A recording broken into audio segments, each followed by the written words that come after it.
Hello, everyone. Welcome to Innovate, a podcast where we bring the environmental and technological specialists of Bangladesh and we talk about the enhancements made in those fields and how Bangladesh can be improved in the future in those fields because the specialists are the ones who are making those enhancements.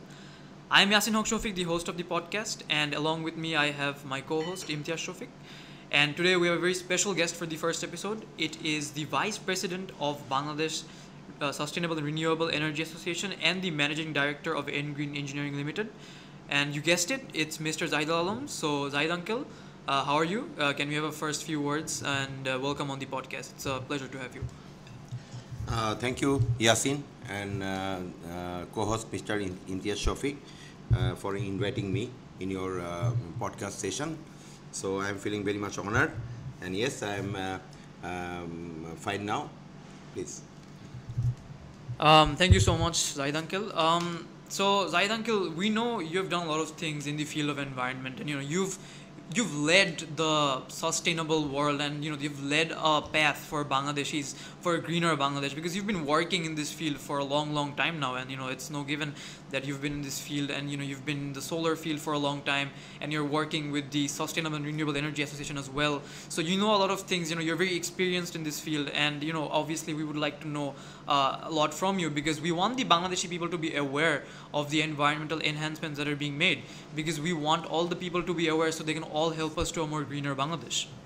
I would want to ask you one first question. So since you work, you're the VP of the Bangladesh Sustainable and Renewable Energy Association. Can you please explain us what type of work it does and what it is and what the association's main aim is and ambition is, so we can understand what work you're doing? Yes, thank you, Yasin, for a nice question. Basically, the short form of our association is BSREA, which is basically Bangladesh Solar. Was basically Bangladesh Solar and Renewable Energy Association, but recently the name has been changed to Bangladesh Sustainable and Renewable Energy Association. And the aim of our association is to accelerate Bangladesh energy transition to a sustainable future by promoting clean energy adoption, fostering stakeholder engagement, and advocating for policies and investments that enhance the sector's growth and resilience. In short, we can say that our job is to empower Bangladesh with a sustainable, reliable, and affordable clean energy ecosystem, transforming the nation's energy landscape and securing a green future for all of us. Thank you. Thank you, Zaid bhai. I have just one small query. Regarding this electricity availability, we know that we have the very good distribution, Zaid bhai, all over the country, but still আমরা দেখি যে আমাদের আসলে বাংলাদেশের অনেক জায়গায় কোনো ধরনের ইলেকট্রিসিটি পর্যন্ত নেই এখন পর্যন্ত। তো আপনাদের অ্যাসোসিয়েশনের পক্ষ থেকে কি ইজ দেয়ার এনি প্ল্যান যে যেসব জায়গায় ইলেকট্রিসিটি এখন অ্যাভেলেবেল না সেই জায়গাগুলোতে আপনাদের অ্যাসোসিয়েশনের পক্ষ থেকে কি এরকম কোনো রোড ম্যাপ বা কোনো প্ল্যান আছে যে ওই যে জায়গাগুলো বিদ্যুৎহীন বা বিদ্যুৎ এখন পর্যন্ত পৌঁছায়নি, হয়তো ডিস্ট্রিবিউশন খুব ক্লোজ আছে আমরা যেটা জানি, বাট ইলেকট্রিসিটিটাই আসলে প্রডিউস করা যাচ্ছে না নিয়ারেস্ট সিচুয়েশন থেকে, তো ওইটার ব্যাপারে কি আপনাদের অ্যাসোসিয়েশনের কোনো রোড ম্যাপ বা কোনো প্ল্যান আছে কিনা ওইটার ব্যাপারে যদি একটু বলতেন আমাদেরকে। বেসিক্যালি বাংলাদেশের যে বিদ্যুতের যে পেনিট্রেশনটা আমরা যেটাকে বলি যে geographical electrical penetration all over the country, সেখানে যদি আমরা যাই আমরা দেখতে পাবো 2010-11-12 ছিল রাফলি 40-45%. সো বাট এখন প্রায় আফটার দ্যাট প্রায় ধরো 15 ইয়ার্স হয়ে গেছে এবং 15 ইয়ার্সে অলমোস্ট 90%-এর মতো সারা বাংলাদেশেই গ্রিড চলে গেছে। গ্রিড চলে যাওয়া মানে আমরা বলতে যাচ্ছি যে বিদ্যুতায়ন বাংলায় যেটা বলি আমরা বা ইলেকট্রিফিকেশন হয়ে গেছে। হ্যাঁ, তো এখানে রুরাল এরিয়াসগুলো তো বিদ্যুতের যে ডিস্ট্রিবিউশনটা চলে গেছে, কিন্তু সমস্যা হচ্ছে ওখানে বিদ্যুৎগুলো কোয়ালিটি না, মানে ইলেকট্রিসিটি চলে গিয়েছে কিন্তু ওখানে কোয়ালিটি বিদ্যুৎ নাই ইন টার্মস অফ অ্যাভেলেবিলিটি। কারণ ওখানে এখনও দেখা যায় যে যতটুকু সময়ে 24 ঘন্টার মধ্যে যদি আমরা কম্পেয়ার করি এখনও গ্রামের প্রত্যন্ত অঞ্চলে সমস্ত যে রুরাল পিপলদের থেকে শুরু করে যারা ভিলেজার যারা আছে তারা বলে যে তারা এখনও দিনের অর্ধেক সময় বিদ্যুৎ পায় না, এই জন্য আমরা ওটাকে ব্যাড গ্রিড বলি। So grid is there but grid is not stable, এবং ওটাকে আমরা ইনশর্ট বলি ব্যাড গ্রিড। সো যেহেতু ব্যাড গ্রিড, সেখানে ওই সমস্ত জায়গাগুলোতে কিন্তু লোডশেডিং, আরও বিভিন্ন মানে গ্রিডের আনস্টেবিলিটি এবং বিভিন্ন কারণে যেই বিদ্যুতের যেই মানে যেই যদি বলি আমি যেই অভাবটা রয়েছে, তো সেটাকে পূরণ করার জন্যই কিন্তু সোলার একটা ভালো মাধ্যম হতে পারে। হ্যাঁ, তো সোলারে যদি আমরা ব্যাটারি স্টোরেজটাকে সোলারের সাথে ওখানে আমরা দিতে পারি, বা যেগুলো আমরা অলরেডি বিভিন্ন জায়গায় দিয়েছি, সেক্ষেত্রে দেখা যায় যে সোলার প্যানেলের সাথে যে বিদ্যুৎটা আমরা জেনারেট করছি সেটা ব্যাটারিতে স্টোর হয়ে থাকবে ফর ফিউ আওয়ার্স। যখন বিদ্যুৎটা থাকবে না, তখন আবার সেই গ্রামের ভিলেজাররা বা সেখানকার যে ছোট ছোট দোকানগুলো আছে, যারা ছোট ছোট ব্যবসা করে, ছোট ছোট হয়তো ইন্ডাস্ট্রি চালাচ্ছে, তারা আবার পরবর্তীতে সেটা কাজে লাগাতে পারবে। তো সেই মাধ্যমে আমরা চাইলে এই এই এই এই মাধ্যমটা ব্যবহারের মাধ্যমে চাইলে এই যে বিদ্যুতের যে অভাবটা রয়েছে সেটাকে আমরা পূরণ করতে পারি।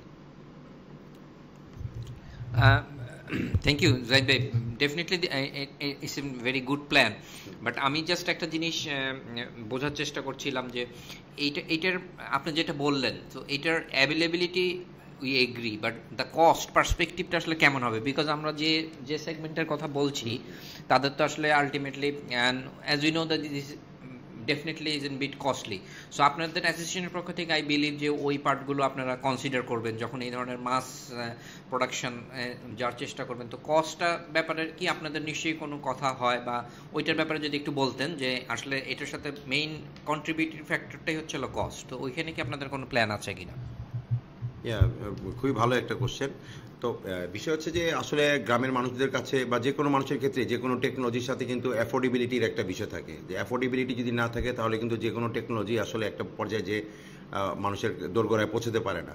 তো সেক্ষেত্রে গ্রামের লোকজন থেকে শুরু করে যারা আমাদের দেশের যারা লো ইনকাম পিপল আছে, তাদের কথা চিন্তা করলে সোলারটা এখন অনেক বেশি ফিজিবল। এই কারণ হচ্ছে যে সোলারের দাম সারা পৃথিবীতে দিনকে দিন কমে গিয়েছে। তো বিশেষ করে লাস্ট 10 ইয়ার্সে সোলার প্যানেলের যেই মূল্য ছিল সেটা এখন প্রায় 3 ভাগের 1 ভাগে নেমে এসছে।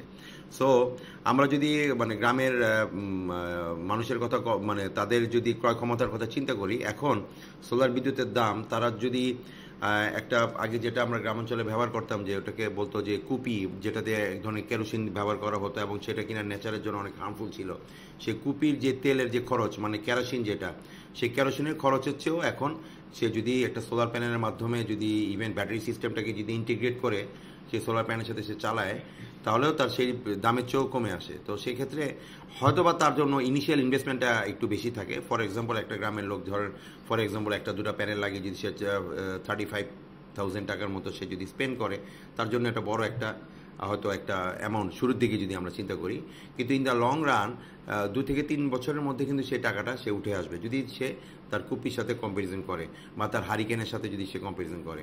সো ওইভাবে চিন্তা করলে ইভেন এখন গ্রামেও কিন্তু সমস্ত জায়গায় মোবাইল ফোন থেকে শুরু করে অন্যান্য টেকনোলজি চলে গিয়েছে। তো দেখা যায় যে এখন ওই বিদ্যুতের প্রয়োজনটা কিন্তু শুধু আলো বা বাতির উপরেই সীমাবদ্ধ না। হ্যাঁ, তো সেই ক্ষেত্রে চিন্তা করলেও এই এনার্জি অ্যাভেলেবিলিটি যে বিষয়টা থাকে সেটা কিন্তু আরও অনেকগুলো সেক্টরে আর কি রিপেল এফেক্ট ফেলে, যেটা কিনা মানুষের জীবনযাত্রার মান থেকে শুরু করে সব কিছুর মধ্যেই সেটা চলে আসে। তো ওভাবে যদি আমি চিন্তা করি, যদি ইনিশিয়াল যে অ্যাজ ইউ সেড দ্যাট যে গ্রামের মানুষের কাছে কীভাবে অ্যাফোর্ডেবল করা যায়, তো সেক্ষেত্রে এখন কিছু ব্যাংক আছে। ফর এক্সাম্পল সরকারের একটা ব্যাংক আছে, তার হচ্ছে ইটকল, ইনফ্রাস্ট্রাকচার ডেভেলপমেন্ট কোম্পানি লিমিটেড। ইটকল খুবই স্বল্প ঋণে গ্রামের মানুষদেরকে এই ধরনের সোলার প্যানেল করার জন্য টাকা দিচ্ছে। গ্রিন ফান্ডের মাধ্যমে অন্যান্য সরকারি ব্যাংক থেকে শুরু করে বেসরকারি ব্যাংকগুলো এখনও সেই সুবিধাগুলো দিচ্ছে, যাতে গ্রামের প্রত্যন্ত অঞ্চলের মানুষগুলো সোলার প্যানেল এবং সিস্টেমটা অ্যাফোর্ড করতে পারে। তো শুরুতে এই ঋণটাও থাকে কম, ঋণের যে আমি বলছি যে ইন্টারেস্টটা হয়তো 5 থেকে 6% মতো থাকবে। তো এটা তাদের জন্য আসলে ওই অ্যাফোর্ডেবিলিটির কথা চিন্তা করেই করা হয়েছে। Thank you.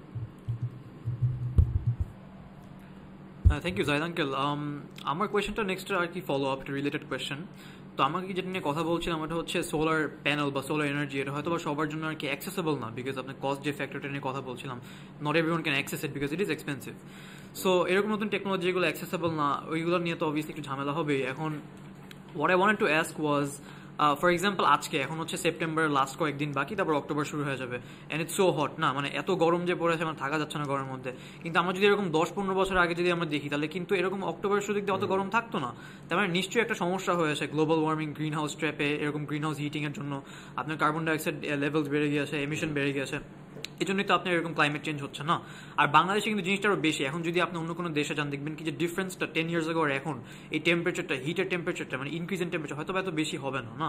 তার মানে বাংলাদেশ হচ্ছে, এটা আমি বলবো ডেফিনেটলি রিজন হচ্ছে পপুলেশন ডেন্সিটি, এটা একটা ব্যাপার আছে। সব এত মানুষ একটা জায়গায় থাকলে, ছোট জায়গার মধ্যে, তখন তো এরকম হিট ক্রিয়েট হবেই, আর এত পলিউশন হলে তো ডেফিনেটলি হবে। এখন what I wanted to say was, হ্যাঁ, আমাদের সোলার প্যানেল আপনি যেটা বললেন যে it's not accessible to everyone due to the cost and everything combined, but যদি আমরা আর কি দেখতাম, আমরা যদি পুরো বাংলাদেশের সবাইকে, এভরিওয়ান ইন বাংলাদেশ, সবাই যদি এখন সোলার প্যানেল ইউজ করতো, সবাই যদি সোলার এনার্জি ইউজ করতো এই নর্মাল লাইন না ইউজ করে, তাহলে এটা কিরকম ইম্প্যাক্ট ফেলতো, আর এখন থেকে আমাদের ক্লাইমেট বা এখন থেকে আমাদের এনভায়রনমেন্টটা কিরকম ডিফারেন্ট হতো যদি everyone started using solar panels বা সোলার এনার্জি। আর এটা কি, is it one of your ambition যে you want to make the whole of Bangladesh solar energy fight, if it's possible, it's one of your AIIMS?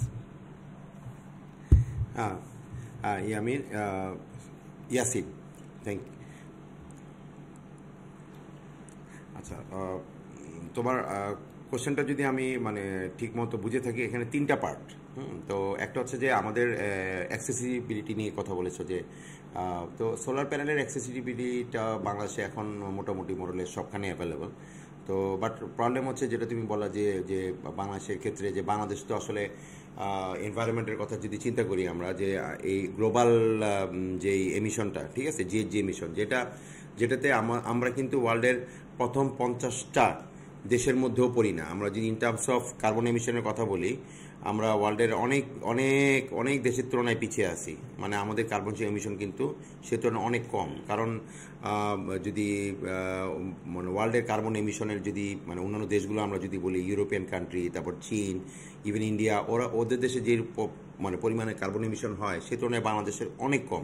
কিন্তু দুর্ভাগ্য হচ্ছে যে আমরা ওয়ার্ল্ডের মানে প্রথম 5টা, বাংলাদেশ হচ্ছে মনে most probably 5th worst affected country, মানে ইন টার্মস অফ দিস যে affected of due to this carbon emission and other things. So এই বাংলাদেশ যেহেতু এফেক্টেড, সেটার কিন্তু আমরা এমনিতেও আমাদের এনভায়রনমেন্টের দিকে তাকালে আমরা বুঝতে পারি। ফর এক্সাম্পল, আমরা একটা সময় কিন্তু যখন আমরা যখন ছোট ছিলাম, I am talking about maybe 20-25 years back, তখন কিন্তু আমাদের অনেক ঠান্ডা ছিল। আমরা সেই শীতটা অনেক আমরা একসময় আমরা লেপ ইউজ করতাম, এখন কিন্তু সেই কনসেপ্টটাও নাই।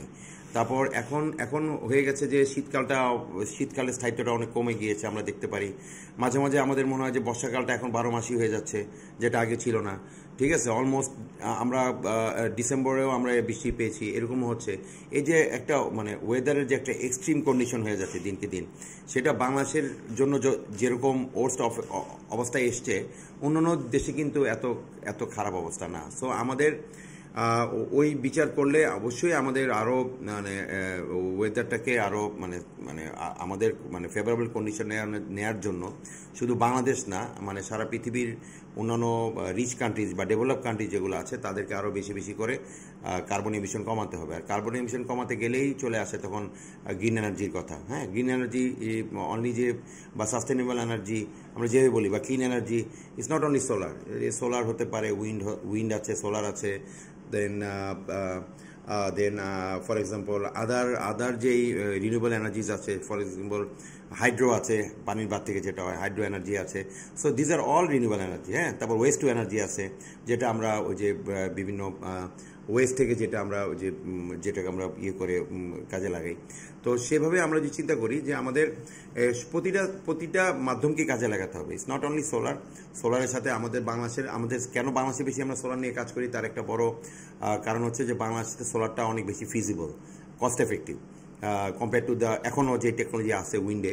বাংলাদেশে উইন্ড স্পিডটা এখন এত বেশি না, তো সেজন্য দেখা যায় যে উইন্ডের জন্য যে ইনভেস্টমেন্টটা করতে হয় সেটা অনেক বেশি। আর বাংলাদেশে উইন্ড এমনিতেও কম, আবার যখন বেশি হয় তখন খুবই বেশি। ফর এক্সাম্পল আমরা যেটাকে নর্থ ওয়েস্টার বলি, মানে কালবৈশাখী ঝড় সেটা যখন মার্চ এপ্রিল মাসে হয় তখন সেটার যে ফোর্স থাকে সেই ফোর্সটার জন্য যে আমাদের যে কস্টলি বা যেই মজবুত করে যে সোলারের উইন্ডের যে টারবাইনগুলোকে বসাতে হবে সেটার যে ইনভেস্টমেন্ট অনেক বেশি। আবার আমাদের যেই উইন্ডের জন্য যে স্পিডটা লাগবে সেই স্পিডটা আমাদের অনেক বেশি হাইটে নিয়ে টারবাইনটা নিয়ে গেলে তখন সেই বাতাসটা পাওয়া যায়। তো সেটার জন্য এত বড় ইনভেস্ট করে সেটার জন্য যে আউটপুটটা আসবে সেটা এখনও আমাদের কস্ট এফেক্টিভ না। সেজন্য আমরা দেখছি যে বাংলাদেশে এখনও উইন্ড এত বেশি এখনও বেশি পপুলার হয় নাই।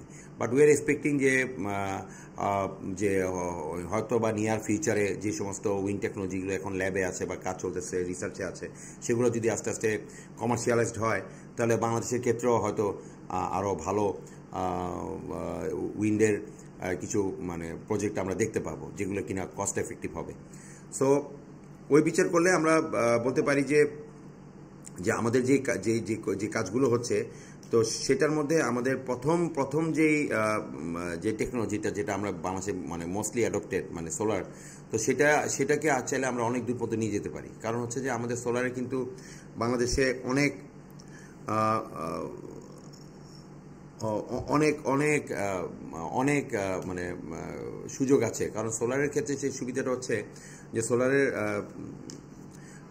যে এখন এক নাম্বার হচ্ছে যে অ্যাফোর্ডেবিলিটি, 2 নাম্বার হচ্ছে যে সোলার প্যানেলের অ্যাক্সেসিবিলিটিও এখন বেটার, 3 নাম্বার হচ্ছে যে সোলার প্যানেলের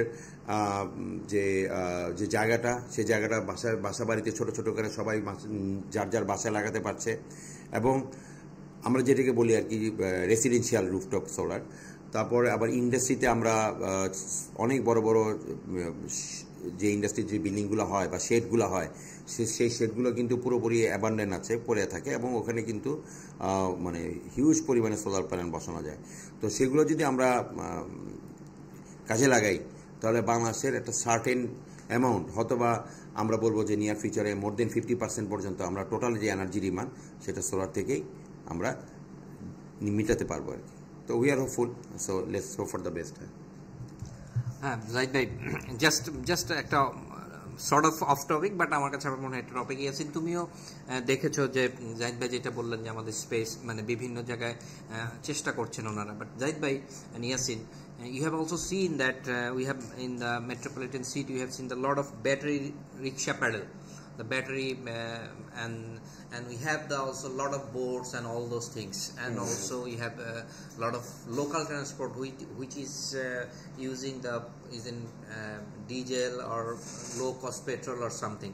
So in those places can we build something this sort of, we understand যে এখানে ইভি এখন টেকনোলজি আপগ্রেড করছে, আমাদের দেশে এখন ইভি আসছে, বাট এই ধরনের যেটা আসলে এখনো ডেভেলপ হয়নি, বাট আমাদের লোকালাইজ ইয়াসিন যে লোকালাইজ কোনো ট্রান্সপোর্টগুলোতে যদি আমরা এই ধরনের সোলার সিস্টেমগুলো ইউজ করতে পারি সেই ক্ষেত্রে হয়তো বেটারমেন্ট হবে। বাট আই বিলিভ যে এটা এখনো আসলে আমরা ওই লেভেলে হয়তো আমরা যাইনি। ইয়াসিন তুমি যদি একটু রিক্সা রেটের ব্যাপারে একটু কিছু বলো, তোমার কি মনে হয় যে এটা কেমন হতে পারে যদি রিক্সাগুলোতে, যেটা আমরা দেখছি ব্যাটারি দিয়ে চলছে, বাট এখানে একটু সোলার করে কি করা যায় কিনা, তোমার কি আইডিয়া? তারপর জাহিদ ভাই হয়তো। হ্যাঁ, থ্যাংক ইউ। এটা একটা ভালো কোয়েশ্চেন, এটা আই থিঙ্ক একটা ভালো কনভারসেশন টপিক। হ্যাঁ, তো আমি একটা জিনিস দেখলাম, ওইটা হচ্ছে মানে এখন অনেকগুলো রিক্সা আর কি হচ্ছে ডিজেল বা আপনি মানে একটা নন রিনিউয়েবল এনার্জি সোর্স ইউজ করছে, তো ওগুলোতে মানে থ্রু যাচ্ছে। এখন এটা তো অনলি স্মল একটা পার্ট, রিক্সা প্রবাবলি কি হবে মানে সিএনজি। তো আই উড সে যে আপনার যে রিক্সা আছে ওটা হয়তো মেবি ভেরি স্মল পার্সেন্টেজ। হ্যাঁ, এখন মেন তো ধরেন কি যে আপনার ফেরি বা আপনার যে লঞ্চগুলো যে বাংলাদেশে আছে, বা আপনি যদি ইভেন বলেন কি যে ট্রাক যেগুলো হচ্ছে ডিজেল ইউজ করে, বা even private cars, personal cars, এগুলো থেকে তো অবভিয়াসলি মানে ট্রান্সপোর্টেশনের যে কার্বন এমিশন বা CO2 যতটুকু রিলিজ করে বা হার্মফুল গ্যাস যেগুলো রিলিজ করে, তো অনেক হাইলি মানে ইম্প্যাক্টিভ। মানে ট্রান্সপোর্টেশনই তো একটা আই উড সে একটা হিউজ পার্সেন্টেজ। আমি কোন দিনই দেখেছিলাম যে it's probably like a major percentage is transportation for carbon emission. তো আমি যেটা জিজ্ঞেস করতে চাচ্ছিলাম এটা হচ্ছে আপনি কি মনে হয় যেটা কি পসিবল যে ট্রান্সপোর্টেশন যেগুলো মানে মেথড আছে, গাড়ি বলেন বা ফেরি, লঞ্চ যেটাই বলেন আর কি, তো এগুলার উপরে কি বা এগুলোর আশেপাশে কি সোলার প্যানেল বসায় কি ওরা কি সোলার এনার্জি ইউজ করে কি গাড়ি চলতে পারবে বা ট্রাক চলতে পারবে? এটা কি পসিবল সোলার এনার্জি ইউজ করে গাড়ি চলবে? তাহলে that's a more cleaner energy. And as you said for Bangladesh right now if they want to use renewable energy option আসলে সোলারই আসে, বিকজ উইন্ড স্পিড যে কথাটা আপনি বললেন উইন্ড স্পিডটা নাই ঠিক, আর অবভিয়াসলি অনেক কস্টলি। আমি যদি উইন্ডমিল যদি বসাই তাহলে ডেফিনেটলি কস্ট আরও বেশি হবে। তো সোলার কি পসিবল হবে গাড়ির উপরে বসানো বা ট্রান্সপোর্টেশনের উপরে বসানো? তাহলে কিন্তু আমরা অনেকটু কার্বন এমিশনই কমাতে পারি। তো এটা আপনার ব্যাপারে কি মনে হয় বলতে? না, অবশ্যই পসিবল হবে।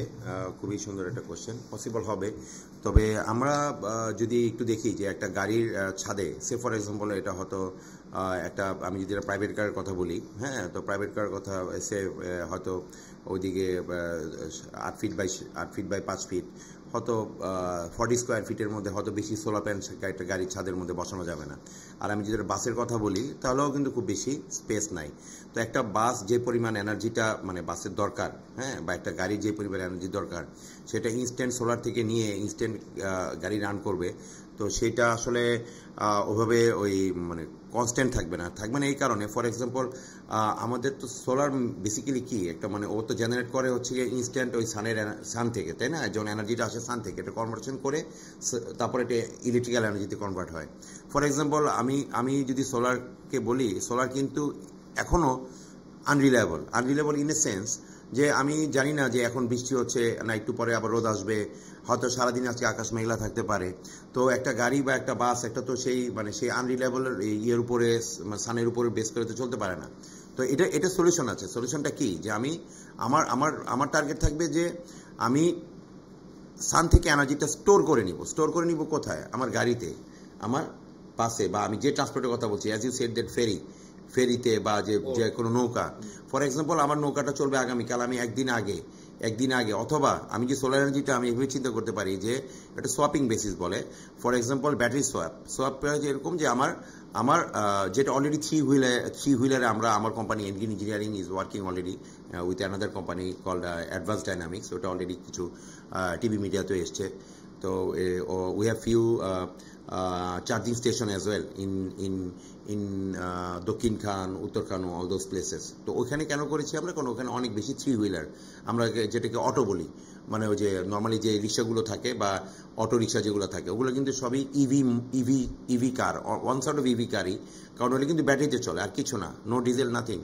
সো এবং ইন্টারেস্টিং ফ্যাক্ট ইজ আমরা যদি সারা বাংলাদেশের ইভি কারের কথা চিন্তা করি, সো একটা স্টাডিতে দেখা গেছে যে বাংলাদেশে যে পরিমাণ ইভি কার চলতেছে, ইভি কার আমি যদি বলি, অটো রিক্সাকে যদি আমি কার হিসাবে ধরি, এটা কিন্তু one side of three wheeler, তো ওয়ান সাইড অফ কারই, আমি যদি ওই চিন্তা করি তাহলে is more than Tesla. That is very interesting. এবং টেসলাতে যত ব্যাটারি চালিত গাড়ি আছে তার চেয়ে বেশি বা তার চেয়ে মানে বেশি পরিমাণে ইভি চার্জিং বাংলাদেশে আছে, এবং সেগুলো সবই আনঅফিসিয়ালি। কারণ আমরা অফিসিয়ালি মানে এখনও কিন্তু এই বাংলাদেশে ইভি চার্জিংয়ের যে রিক্সাগুলো বা অটোগুলো এগুলো কিন্তু এখন বৈধভাবে চলতে দিচ্ছে না। কিন্তু গ্রামাঞ্চলের মানুষ তাদের অ্যাফোর্ডেবিলিটির কথা চিন্তা করলে সব জায়গায় কিন্তু এটা অলরেডি পৌঁছে গেছে। হ্যাঁ, তো এখন ইভি চার্জিংয়ের কথা বলার কারণটা হচ্ছে যে ইভি চার্জিং স্টেশনটা কিন্তু অনেকটা এরকম। তো ওরা যে ইভি, ওদের যে রিক্সার যে ব্যাটারিগুলা, ওরা কি করছে? ওরা কিন্তু চার্জটা দিচ্ছে ওদের যে গ্রিড থেকে, আমাদের ন্যাশনাল গ্রিড থেকে। আমি যদি বলি আরইবি, একটা রুরাল এরিয়াতে যে বলি, গ্রামে আরইবি থেকে দিচ্ছে, ঠিক আছে? আরইবি যে দিচ্ছে সেটা কিন্তু আমাদের গ্রিডের উপরে একটা প্রেশার পড়তেছে। তো ওই সমস্ত জায়গায় ইভি চার্জিং স্টেশন থাকবে, সেই চার্জিং স্টেশনটাকে আমরা সোলার দিয়ে এনার্জাইজ করব। তো তখন কি হবে? সোলার থেকে যেটা হয়, সেই চার্জিং স্টেশনটা সোলার থেকে ব্যাটারিগুলো চার্জ করবে, সেই ব্যাটারিগুলো নিয়ে ওই থ্রি হুইলার বা অটো রিক্সাগুলো চলবে। সো এই সিমিলার কনসেপ্টেই আমরা করেছি ওই দক্ষিণ খান উত্তর খানে যে ইয়েটা। তো একটা চ্যালেঞ্জ আছে, ফর এক্সাম্পল একটা রিক্সা বা থ্রি হুইলার বা অটো, ওর কিন্তু সম্ভব না যে ও 3 ঘন্টা 4 ঘন্টা রিক্সা না চালিয়ে সেটাকে চার্জ দেওয়া। তো এই জন্য আমরা যেটা করছি, আমরা সোয়াপিং মেথডে গিয়েছি।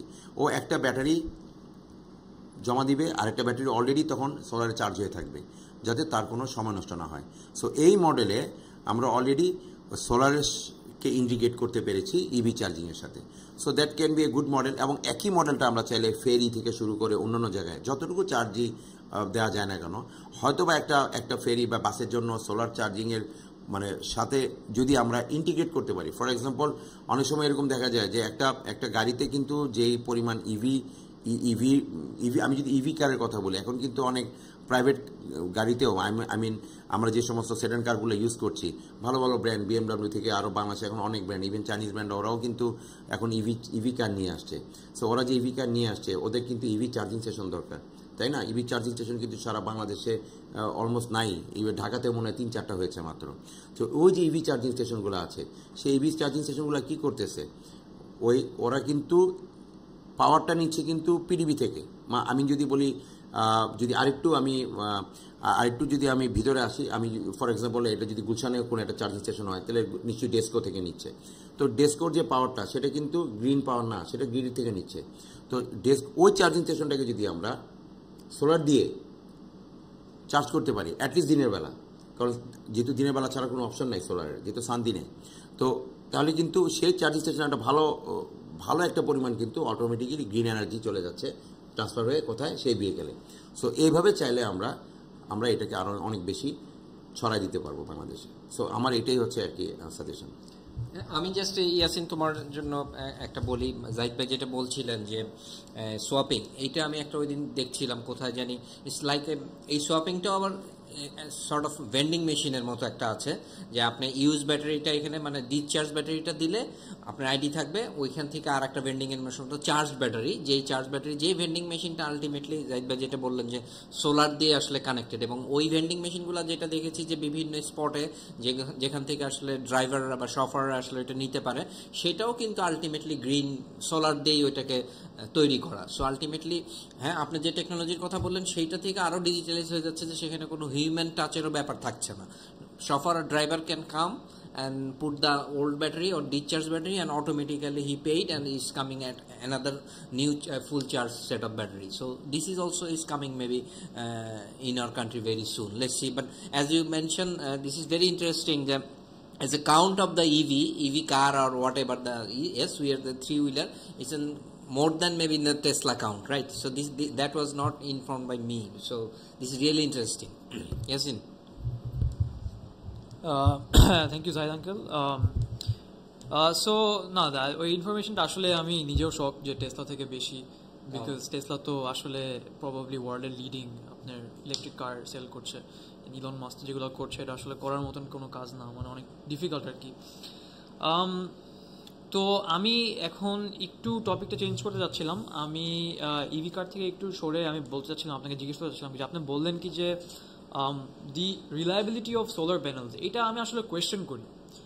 বাংলাদেশে সোলার প্যানেল যে রিলায়েবল নাকি না, এটা আমার কোয়েশ্চেন। এটা আসছে কেন? কারণ আপনি যদি দেখে থাকেন, আপনি দেখবেন কি যে বাংলাদেশে কিন্তু পার ইয়ার প্রায় 2000 mm প্লাস বৃষ্টি পড়ছে না। আর এখানে আমি তো বাংলাদেশে থাকি, আপনিও বাংলাদেশে থাকেন, আপনি জানেন যে বাংলাদেশে বৃষ্টি পড়লে থামে না। একবার বৃষ্টি শুরু হলে কয়েকদিন চলে যাবে, কয়েক মাস চলে যাবে, বৃষ্টি থামে না। So it's a very big problem, right? এখন হয়তো বা বৃষ্টির সিজন, হ্যাঁ মনসুন সিজন বা বর্ষাকাল তো অনেক জনপ্রিয় বাংলাদেশে।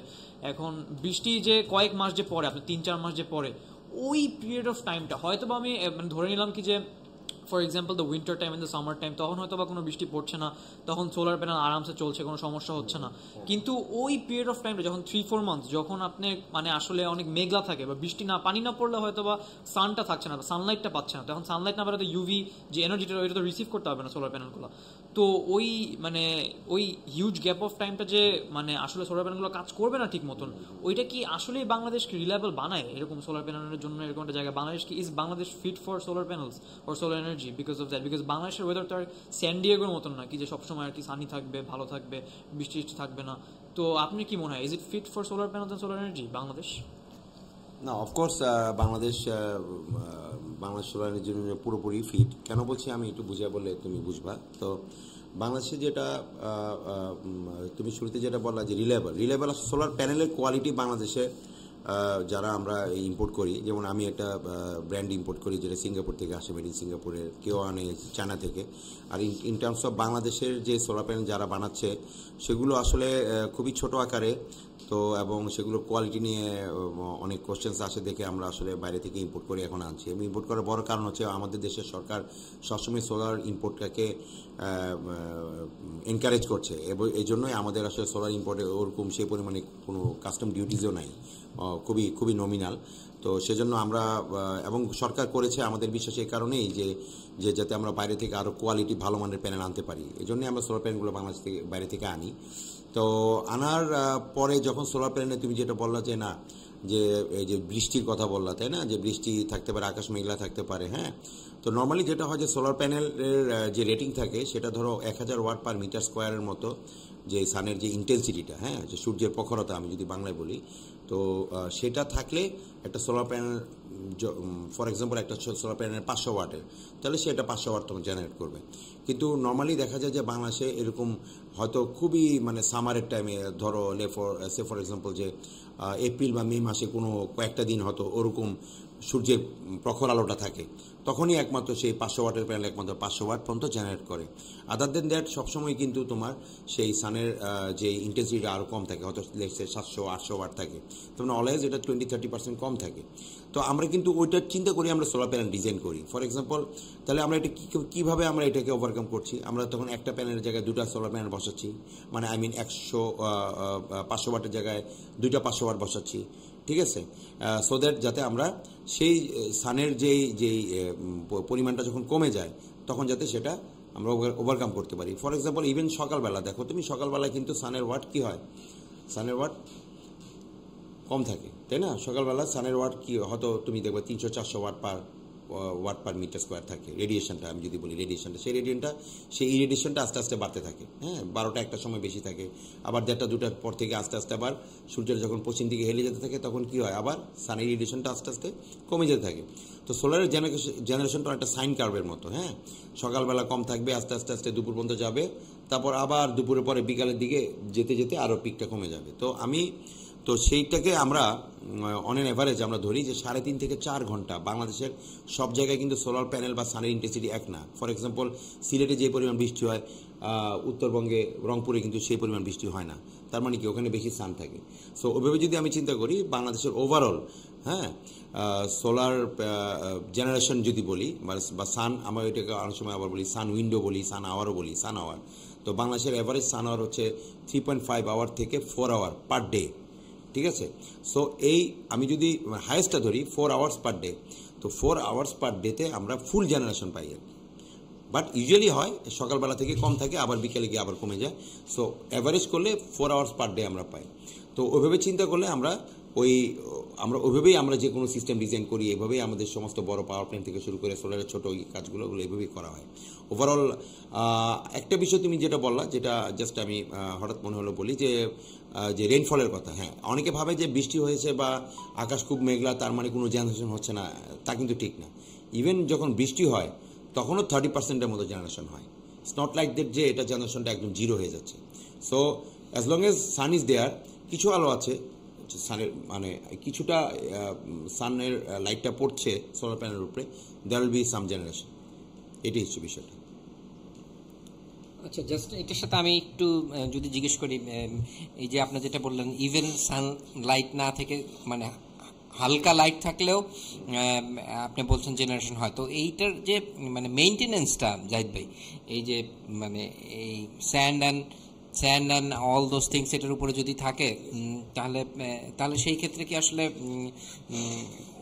মানে খুব বেশি ইম্প্যাক্ট পড়ে কিনা, বা ওইটা আপনারা আসলে কিভাবে করেন আর কি, মানে জাস্ট একটু যদি ছোট করে বলতেন। এটা খুবই খুবই ভালো একটা কোশ্চেন, কারণ মেনটেন্যান্সের বিষয়টা আসলে খুবই জরুরি। কারণ আমরা বাংলাদেশে যে পরিমাণ ডাস্ট দেখতে পাই, ফর এক্সাম্পল আমি ব্যক্তিগতভাবে বাংলাদেশের রাস্তাঘাটে যে সমস্ত সোলার স্ট্রিট ল্যাম্প, যেটা সোলারের সড়কবাতি, যেটা সোলারের উপর বেস করে বানানো হয়েছে, সেগুলোর মানে আমি ব্যক্তিগতভাবে সেগুলোর বিপক্ষে।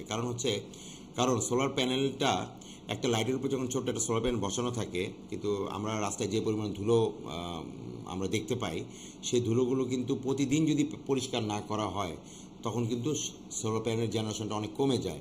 তো এই জন্য দেখা যায় যে আমাদের দেশে প্রত্যন্ত অঞ্চলে বা বিভিন্ন সময় যখন গ্রামে গঞ্জেও আমরা যে সোলার স্ট্রিট ল্যাম্পগুলো বসিয়েছি সেগুলো কিন্তু আর এখন কাজ করছে না। তো আমার কথা হচ্ছে যে সোলার প্যানেল ছোট হোক বা বড় কোনো সিস্টেমের জন্যই হোক, বা কারো বাসা বাড়ির ছাদে হোক, বা কারো বড় কোনো ফ্যাক্টরি বা গার্মেন্টসের ফ্যাক্টরি বলি, বা যে কোনো জায়গায় যে আমরা সোলার প্যানেল বসাই না কেন, ইভেন আমি আমার যে পাওয়ার প্ল্যান্ট আছে সোলার, যেটা আমি প্রথম করেছিলাম 3.3 মেগাওয়াটের, যে কোনো ক্ষেত্রে আমি বলি না কেন, আমাদেরকে রেগুলার মেনটেনেন্স করতে হবে। মেনটেনেন্স কিন্তু প্রথমত হচ্ছে ক্লিনিং। হ্যাঁ, ক্লিনিংটা খুবই দরকার। ক্লিনিংটার কিছু সার্টেন রুলস অ্যান্ড রেগুলেশন মেনে ক্লিনিং করতে হয়। আমরা অনেক সময় দেখা যায় যে কাস্টমার বুঝে না, কিছু সোপের কিছু কেমিক্যাল থাকে সেগুলো ইউজ করে, যে ডিটারজেন্ট কেমিক্যাল ইউজ করে, যেগুলো কিন্তু সোলার প্যানেলের জন্য হার্মফুল। তো আমাদের কিছু রেকমেন্ডেড ওয়ে আছে ক্লিনিং করার, সেইভাবে যদি ক্লিনিং করা হয় নিয়মিত, তাহলে সোলার প্যানেলটা কিন্তু মিনিমাম 30 বছর পারফর্ম করবে। এবং 30 বছর পারফর্ম করা কিন্তু এরকম না যে 30 বছর পরে আর সে একদম পারফর্ম জিরো হয়ে যাবে।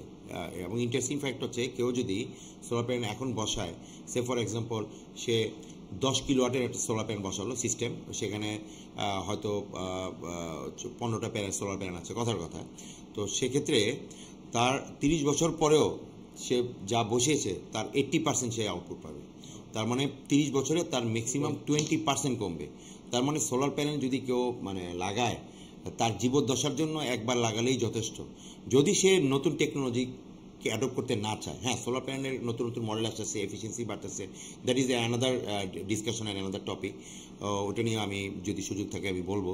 কিন্তু তার আগে আমাকে দেখতে হবে যে সোলার প্যানেল ইনভেস্টমেন্টটা আমি কীভাবে দেখতে পারি। It's not 2 years 5 years, it's about 30 years। এবং 30 yearsের আমি বলতেছি 80% আমরা জেনারেশন পাবো। তার মানে ইন শর্ট যদি বলতে পারি, it's a life time investment.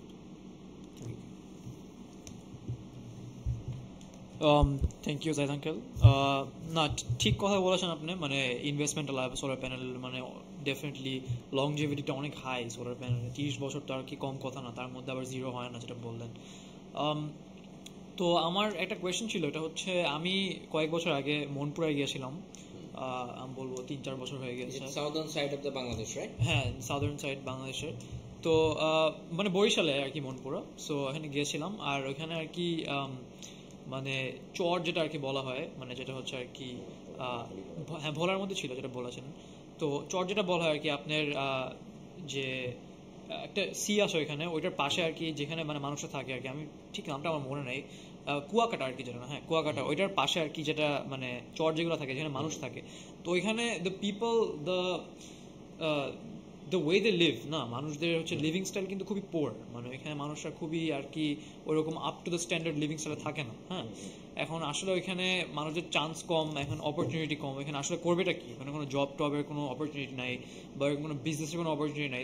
দেখা যাচ্ছে কি যে একদম পুরো ম্যাক্সিমাম বেস্ট কেস সিনারিও হচ্ছে তারা যে হচ্ছে মাছ ধরে খাচ্ছে, বা এরকম হচ্ছে সব মাছই ম্যাক্সিমাম, বিকজ এখানে পাশে কুয়াকাটাতে আপনার মানে এই যে সমুদ্রের মধ্যে মাছ টাছ ধরবে তারপর বেচবে। তো ওইখানে আমি জিনিস খেয়াল করে দেখেছিলাম কি যে আমরা যে বেসিক লাইনটা পাই, মানে বাংলাদেশের যে অ্যাপার্টমেন্ট বিল্ডিংগুলোতে যে লাইনটা পাই, আপনি ডেস্কো থেকে বলেন বা যেখান থেকে বলেন, যে গ্রিড থেকে যেগুলো পাওয়ার ইউনিট থেকে যে লাইনগুলো আসে, হ্যাঁ ওই লাইনটাও নাই ওদের, বিকজ ওইখানে কে দিবে, রিমোট এরিয়াতে তো কেউ দিবে না ওদের, না এখানে দিলে তো যে ডেস্কো বলেন বা যেটাই বলেন তো ওদেরও লস হয়ে যায়, বিকজ এখানে আবার ওখানে পাওয়ার প্ল্যান্ট বসায়, এনার্জি বানায়, আবার ওদের দিবে, এটা তো কোনো বিজনেসই করতে চাবে না। So for remote areas like that where they don't even have any electricity, মানে ইলেকট্রিসিটি ইজ জিরো, মানে রিনিউয়েবল আর নন রিনিউয়েবল কথা ওইখানে হচ্ছে না, ইলেকট্রিসিটি নাই তাদের কোনো। তো ওইগুলো জায়গায় কি আমাদের সোলার প্যানেল বসায় ওদের হেল্প করা কি পসিবল হবে, নাকি ওইগুলো জায়গার আপনার কি মতামত সোলার প্যানেল এখানে বসানো? হ্যাঁ, ওখানে আমি যেটুকু বুঝতে পারলাম মনপুরার কথা তুমি বলতে চাচ্ছ। তো মনপুরা ছাড়াও এরকম আরও কিছু প্লেস আছে, ফর এক্সাম্পল যেগুলো আরও বড় বড় দ্বীপ, ফর এক্সাম্পল হাতিয়া, সন্দ্বীপ, হ্যাঁ ওগুলো কোথাও কিন্তু একসময় বিদ্যুৎ ছিল না। আমি একসময় বলছি এই কারণে, তো লাস্ট মেবি 3 থেকে 4 বছর আগের কথা, তখন সরকার একটা উদ্যোগ নিল। সেই উদ্যোগটা হচ্ছে যে এই সমস্ত দ্বীপগুলোতে সাবমেরিন কেবলের মাধ্যমে, সাবমেরিন দিয়ে মানে পানির নিচ দিয়ে ইলেকট্রিসিটি টেনে, হ্যাঁ কেবলের মাধ্যমে ওই সমস্ত দ্বীপগুলোতে এখন বিদ্যুৎ পৌঁছে দিয়েছে। মনপুরাতে হয়তো বা এখনও আসে নাই, আমি শিওর না, যেহেতু তুমি দেখেছো যে এখন নাই, হয়তো বা সরকারের প্ল্যান আছে এটা অচিরেই ওখানে হয়তো হয়ে যাবে, সেরকমভাবে সাবমেরিন কেবল দিয়ে ওখানেও গ্রিড পৌঁছায় দিবে। গ্রিড পৌঁছানো আগ পর্যন্ত আমরা ওই সাইটগুলোকে বলি অফ গ্রিড সাইট, মানে যে সমস্ত জায়গায় সোলার, মানে যে সমস্ত জায়গায় বিদ্যুৎ পৌঁছায় নাই আমরা ওটাকে ইনশর্ট বলি অফ গ্রিড সাইট। তো অফ গ্রিড সাইটে যেটা হয়েছে সো মনপুরার ক্ষেত্রে আমরা যদি বলি যে মনপুরাতে সেই অফগ্রিড সাইটগুলোকে মানুষের দোরগোড়ায় বিদ্যুৎ পৌঁছানোর জন্য আমাদের সরকার থেকে শুরু করে আরও আমাদের যে অ্যাসোসিয়েশনের কিছু মেম্বার্সরা আছে তারা কিন্তু কিছু ওখানে প্রজেক্ট নিয়েছে উইথ দ্য হেল্প অফ ইটকল। ইটকল হচ্ছে আমি বোধহয় শুরুতে বলেছিলাম যে ওই সরকারের একটা মানে ফাইন্যান্স মিনিস্ট্রির আন্ডারে ইআরডির আন্ডারে একটা আলাদা একটা ফাইন্যান্সিং ইনস্টিটিউশন যারা কিনা গ্রিন এনার্জি বা সোলার এনার্জিতে লোন দেয়, ঠিক আছে। তো ইটকল তাদের মিনি গ্রিড নামে একটা প্রজেক্টের আওতায় সারা বাংলাদেশে এই সমস্ত চর প্রত্যন্ত অঞ্চলে যেখানে অফ গ্রিড সাইট যে সমস্ত জায়গাগুলোকে আমরা বলি আর কি যে আইল্যান্ড প্লেসগুলো যেগুলো আর কি বেসিক্যালি ওই সমস্ত জায়গায় যেহেতু এরকম যে তুমি যেটা বললা যে যে কি বলে যে ফিশার যারা ফিশারি ইতে আছে তাই তারপর মাছ ধরে যারা তারপর যারা অন্যান্য যারা ভিলেজার্স আছে ওই সমস্ত শ্রেণীর লোকজন যাতে বিদ্যুৎটা পায় সেজন্য ওখানে মিনি গ্রিড নামে একটা কনসেপ্ট ইন্ট্রোডিউস করা হয়েছে। সেই মিনি গ্রিডটা হচ্ছে কি আসলে ওইটাও ছোটোখাটো একটা পাওয়ার স্টেশনের মতোই। ফর এক্সাম্পল আমি যদি বলি যে মনপুরা দেখে বলি যে মনপুরার মিডিল একটা প্লেসে ওখানে ফর এক্সাম্পল ধরো এখানে 200 বা 300 কিলোওয়াটের এখানে একটা সোলার প্যানেলের একটা দিয়ে একটা পাওয়ার স্টেশনের মধ্যে থাকবে, কিন্তু পাওয়ার স্টেশনটা will be completely run by solar and generator. কেন জেনারেটর? কারণ জেনারেটর যাতে একটা সার্টেন টাইমের পরে যদি সূর্য না থাকে, তুমি একটা কথা বলেছিলে একটু আগে যে টানা যদি 4-5 দিন বৃষ্টি থাকে তাহলে কি হবে, তাই না? তো সেক্ষেত্রে তো তখন সান নাই, মানে কিছুটা হলেও তো তখন একটা ব্যাকআপ লাগবে, আরেকটা সাপ্লিমেন্টারি একটা পাওয়ার সোর্সের জন্য তখন ওইখানে জেনারেটর থাকে এবং ওইখানে ব্যাটারি ব্যাংক থাকে হিউজ পরিমাণে। কারণ শান্ত থাকবে সকাল থেকে বিকাল পর্যন্ত, কিন্তু বিকালের পরে ওই মনপুরা বা অন্য ওই গ্রামগুলোর লোকজনের তো বিকালের পরে ইনফ্যাক্ট বিদ্যুৎ আরও বেশি লাগবে। হয়তো দিনের বেলা সেই কৃষক আছে বাইরে, তার এখন লাগতেছে না, ঠিক আছে, কিন্তু যখন বিকাল সন্ধ্যা হবে তখন তো তার ঘরে বাতি জ্বালাতে হবে, সে হয়তো টিভি দেখতে পারে, এই যে তার ছোট ছোট কাজগুলো। গ্রামের লোক কিন্তু এখন অন্যান্য জায়গায় আরও তাদেরও আসলে মানে কনজাম্পশন বেড়ে গিয়েছে এবং তাদের যেটাকে আমরা বলি যে পাওয়ার পারচেস যে মানে পারচেসিং ক্যাপাসিটি ওটা অনেক বেড়ে গেছে। সো ওইভাবে চিন্তা করলে তাদের কিন্তু এখন লোড কনজাম্পশনের যে ক্যাপাসিটিটাও বেড়ে গেছে। তা এখন একটা গ্রামের লোকও চায় যে সন্ধ্যার পরে একটু টিভি দেখবে, তার মোবাইলটা চার্জ হবে, ঠিক আছে, ইন্টারনেট ব্যবহার করবে, ঠিক আছে। সো এই বিষয়গুলো কিন্তু এখন চলে আসছে। সো এটার জন্য ওই ধরনের কোয়ালিটি ইলেকট্রিসিটিটা কিন্তু মিনি গ্রিডের মাধ্যমে সরকার দিচ্ছে এবং ওইটাকে ইনশিওর করার জন্যই আমরা সরকারের সাথে কাজ করছি, বিএসআরইএ এবং আরও কিছু সংস্থা আছে, অ্যাজ আই সেড অলরেডি, যে ইটকল, আরও কিছু গভর্নমেন্টের ব্যাংক, তারপরে বাংলাদেশ ব্যাংকের ফান্ডিংয়ে ইভেন কিছু বেসরকারি ব্যাংকও এখন কাজ করে যাচ্ছে। Thank you. Thank you Zahid uncle. তো এতক্ষণ তো আমরা কথা বললাম বিএসআরইএ নিয়ে আর সরকারের সাথে মানে কী কী কাজ চলছে, আর মানে লাস্ট যতক্ষণ কথা বললাম আপনি অনেক কিছু নিয়ে কথা বললাম আর কি, থিওরিটিক্যাল অনেক জিনিস নিয়ে, আবার যেগুলো আপনারা করেছেন। এখন আমি জানতে চাচ্ছিলাম কি যে বিএসআরইএ নিয়ে তো শুনলাম আপনি অনেক অ্যাডভান্সমেন্ট বানাচ্ছেন, কিন্তু আপনার যে নিজের কোম্পানিটা আছে Engreen limited, Engreen engineering limited আর কি, তো আসলে এনগ্রিনের অ্যাম্বিশনটা কি, আর এনগ্রিন মানে what is Engreen and what is Engreen trying to do, what's their ambition, এটা আমার একটা প্রশ্ন। আর ফলো আপ একটা কোয়েশ্চেন হচ্ছে, আপনি জামালপুরে অনেক বড় একটা পাওয়ার প্ল্যান্ট মানে প্ল্যান করেছিলেন 3.3 megawatts I believe, that's the number, আর ওইটা হচ্ছে ওয়ান অফ দ্য বিগেস্ট ছিল বাংলাদেশে ইফ আই রিমেম্বার কারেক্টলি। তো এনগ্রিনের কাজটা কি, এবং ওই পাওয়ার প্ল্যান্ট যে আপনি মানে নিজ হাতে যে পুরো বাংলাদেশের হচ্ছে বিগেস্ট পাওয়ার প্ল্যান্ট আপনি যে এখানে বসিয়েছেন সোলার প্যানেলের, আপনি ওইটার এক্সপিরিয়েন্স একটু বলেন, because it's obviously not light thing, it's a very big deal, এটা সবাই আর কি করতে পারে না। তো আপনি এক্সপিরিয়েন্সটা বলেন আর এনগ্রিনের একটু কাজটা বলেন।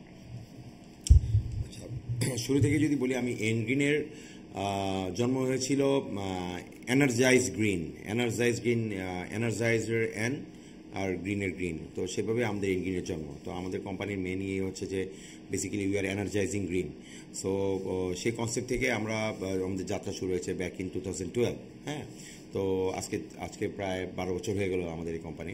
সো আমরা বেসিক্যালি কাজ করি অনেকগুলো সেক্টরে। বেসিক্যালি পাওয়ার তো আসলে সব জায়গায় লাগে, পাওয়ারের বিভিন্ন অ্যাপ্লিকেশনসেই কিন্তু আমরা আমাদের বিচরণ। ফর এক্সাম্পল, আমাদের শুরু হয়েছিল মোবাইল কোম্পানিগুলোর সাথে, যেমন Bangla link, one of the big operator in Bangladesh. তো বাংলা লিঙ্কের যে সমস্ত টাওয়ারগুলোতে, মোবাইল টাওয়ারগুলোতে যেখানে ইলেকট্রিসিটি ছিল না, ওরা ওটা থেকে অফ গ্রিড সাইট বলতো, অফ গ্রিড বিটিএস সাইট, ওখানে আমরা সোলার দিয়ে আমরা ওদেরকে সেই ওদের যে টাওয়ারগুলো ছিল সেগুলোকে আমরা 24/7 রান করতাম।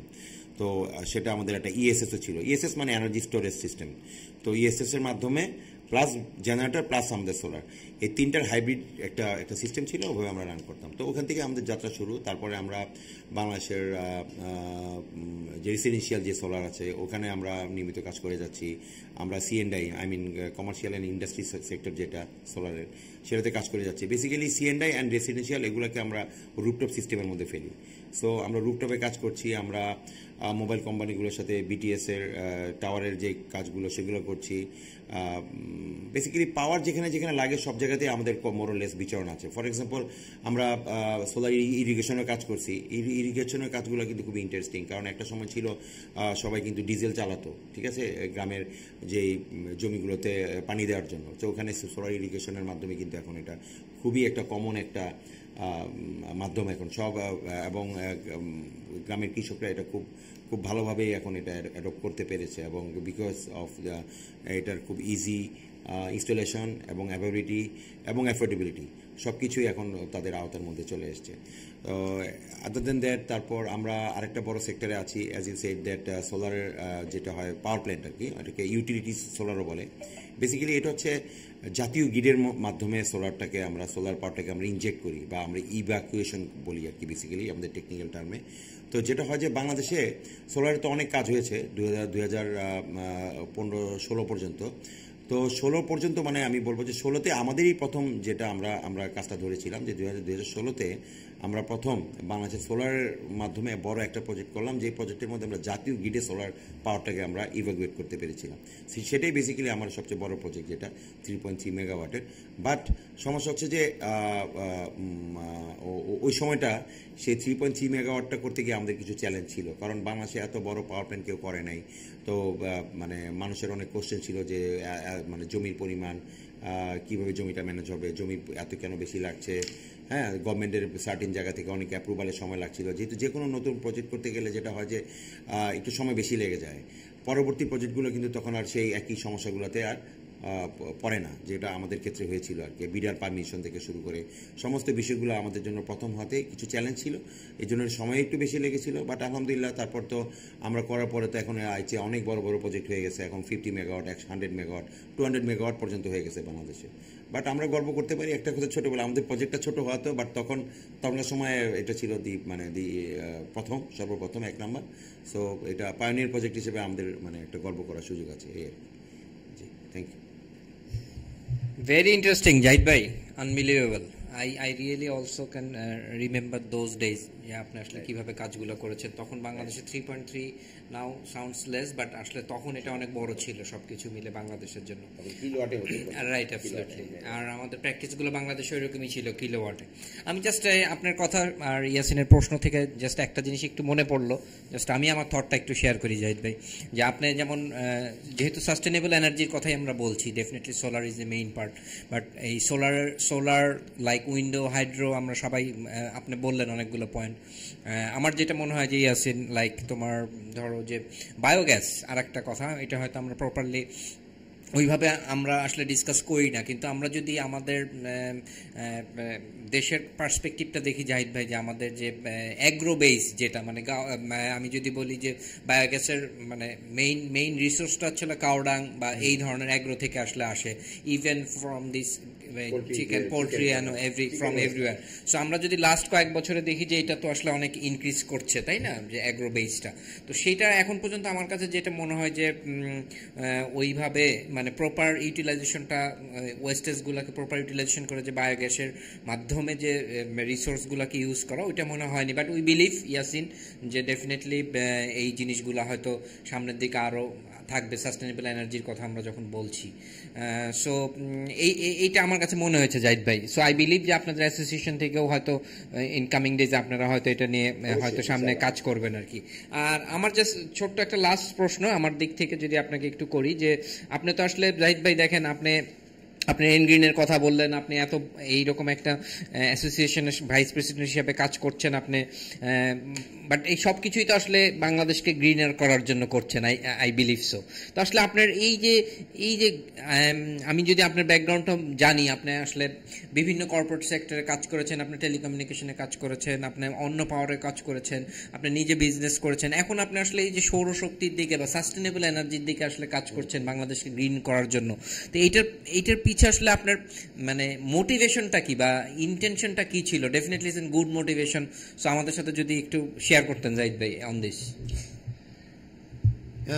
মোটিভেশন যদি আমি বলি তো মোটিভেশন একটাই, কারণ আমাদের দেশে সোলার পাওয়ার নিয়ে আসলে আমি যখন কাজ শুরু করি তখনও খুব ছোট ছোট আকারে মানুষ সোলার করতো। মানে আমি চাই যে আমার যে সোলার পাওয়ার প্ল্যান্টটা যেটা আমি প্রথম করেছি সেটাকে আমি একটা চ্যালেঞ্জ হিসেবে নিয়েছিলাম, যে আমি চেয়েছিলাম যে এটা করার পরে যাতে মানুষ বুঝে যে না, এটাতে আরও সোলার প্যানেল দিয়ে আরও বড় বড় কাজ করা সম্ভব। তো আমরা ওটাকে এই জন্য আমি বলি যে এটা স্নোবলিং এফেক্ট। আমারটা ছিল ছোট্ট একটা স্নোবলের মতো, সেই এফেক্টটা এখন বড় আকারে চলে আসছে। কারণ বাংলাদেশে সোলার প্যানেলের সোলার পাওয়ার থেকে শুরু করে উইন্ড এবং অন্যান্য, আমি যদি এন্টার রিনিউয়েবল এনার্জির কথা বলি, বাংলাদেশে কিন্তু এখন এটা 10% হয় নাই। সো ওয়ারেজ আমি যখন আমার যে রিনিউয়েবল এনার্জিতে আমরা যখন জার্নি শুরু করি, I am talking about back in 2012, তখন আমাদের গভর্নমেন্টের টার্গেট ছিল যে 2015 সালের মধ্যে 5% আমাদের টোটাল যে জেনারেশন, ফর এক্সাম্পল আমি একটা উদাহরণ দিয়ে বলতেছি, যদি 100 মেগাওয়াট আমাদের ডিমান্ড থাকে, তাহলে তার অন্তত অনলি 5% মানে 5 megawatt has to come from renewable energy, only 5%। Even এই 5% আমরা, দুঃখজনক যদিও, আমাদের এই 5% আমরা 2015-তে আমরা অ্যাচিভ করতে পারিনি। তার মানে আমরা কিন্তু তখন থেকে পিছিয়ে আছি। 2015-তে আমাদের তখন জেনারেশন ছিল মাত্র 2 কি 2.5%। আজকে 2010-এ আমাদের জেনারেশন টার্গেট ছিল, মানে গভর্নমেন্টের তখন সরকারের টার্গেট ছিল 2010-এর মধ্যে 10% out of our total power generation 10% has to be come from renewable energy. সেটা তখন আমরা 2010-এর মধ্যে আমরা দেখেছি 3-3.5-এর মধ্যে। এখনও আমরা আমার মনে হয় এখনও আমরা 5 কি 6%-এর মধ্যে আছি আমাদের রিসেন্ট ডাটা অনুযায়ী। সো আমাদের অনেক দূর যেতে হবে। আমাদের এই যাত্রাটাকে আমি কন্টিনিউ করতে চাই, যে আমরা চাই, আমার যে স্বপ্নটা সেটা হচ্ছে 2030 সালের মধ্যে অন্তত, মানে আজকে থেকে চিন্তা করলে এখন 2024, আগামী 6 বছরের মধ্যে যেহেতু অ্যাটলিস্ট যাতে আমরা একটা ডাবল ডিজিটে যাই, 10% যাতে বাংলাদেশের রিনিউয়েবল এনার্জি থেকে আসে। এবং কেন এই স্বপ্নটা হচ্ছে এই কারণেই আমরা যদি পরিবেশের দিকে তাকাই, আমি যদি চিন্তা করি যে আমি একটা মুক্ত বাতাসের শ্বাস নিতে চাই, আমি যদি আমার পরবর্তী জেনারেশনের কথা চিন্তা করি, আমাদের কিন্তু খুবই খুবই লজ্জাজনক একটা অবস্থায় আছি। আমরা জেনারেশনকে কী জবাব দিব? আমাদের সারা পৃথিবীতে যে পরিমাণে আমাদের এখন ন্যাচারাল ডিজাস্টার বেড়ে গেছে, হ্যাঁ, আপনার কার্বন এমিশন যে পরিমাণ বেড়েছে, ঠিক আছে, এবং যে পরিমাণ এখন যে ন্যাচারাল ডিজাস্টারটা বেড়েছে, only due to this not being to able to go to renewable energy. আমরা যদি রিনিউয়েবল এনার্জি আরও 20 বছর আগে যেতে পারতাম, সারা পৃথিবীর অবস্থা কিন্তু এর চেয়ে অনেক অনেক অনেক বেটার হতো। সো আমার টার্গেট হচ্ছে just to do something not only for your country, also for the global. So you can say that, হয়তো আমি ছোটো ইম্প্যাক্ট, আমি এত ছোটো মানুষ, হয়তো এত বড় কিছু করছি না, কিন্তু আমার প্রতিটা কাজের মধ্যে আমার একটা ভালো লাগার ফিলিংস আছে যে হ্যাঁ, yes, I am doing something not only for this country, also for the global, for the enter planet. So আমাদের এইরকম মাইন্ডসেট নিয়ে আসতে হবে, but at least we have to save our world, right? Very interesting, right? So it's in go global actually, right, and the impact should be the very impactful, right. Thank you, Zahid. Thank you, Zahid uncle. আপনি যেটা বললেন আসলে অনেক inspiring, because environmental কাজে আর কি আমিও জড়িত আছি, মানে হালকা পাতলা ভাবে, কারণ আমার একটা নন প্রফিট অর্গানাইজেশন আছে টেরা হোপ, ওইটা আমি স্কুলে টেনে অনেক কাজ করি আর কি। আপনার হ্যাঁ, এটা আপনারা ধরেন কি যে অর্গানিক ফার্মিং থেকে শুরু করে আপনার প্ল্যান্টেশন, অনেকগুলো প্রজেক্ট নিয়ে কাজ করছি আমরা। তো আমার ইন্সপায়ারিং লাগলো অনেক আপনার কথা শুনে, আপনার জার্নি শুনে, আপনি কীভাবে শুরু করেছেন। আর আই হোপ যে বাংলাদেশে আরও অনেক মানুষরা আপনার মতন আর কি ওই ভিউটা নিয়ে বা ওই পার্টটা নিয়ে আর কি আসে, because we need more people in this field, নাহলে তার হবে না। আপনি যে বলেন 10% যে গোলটা, এটা কিন্তু অনেক বেশি।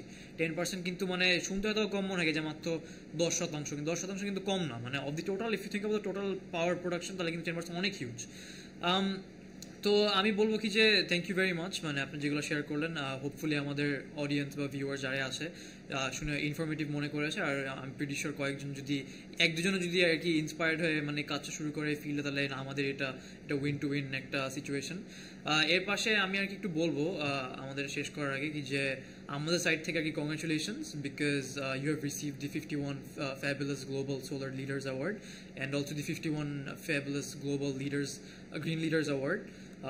And also you've been named the co-chairman of the standing committee of power energy utilities of FBCCI very recently, you know, as you've informed me. So congratulations on that, and etai amader side theke eta thakbe. Apne thank you very much for coming onto our podcast and sharing your thoughts and views, and you know what NGreen does and what BSREA does. So thank you so much Zaid uncle. I think আমরা এটা এখানে শেষ করতে পারি। Thank you so much. Thank you Thank you Zaid bhai, thank you Yasin, thank you.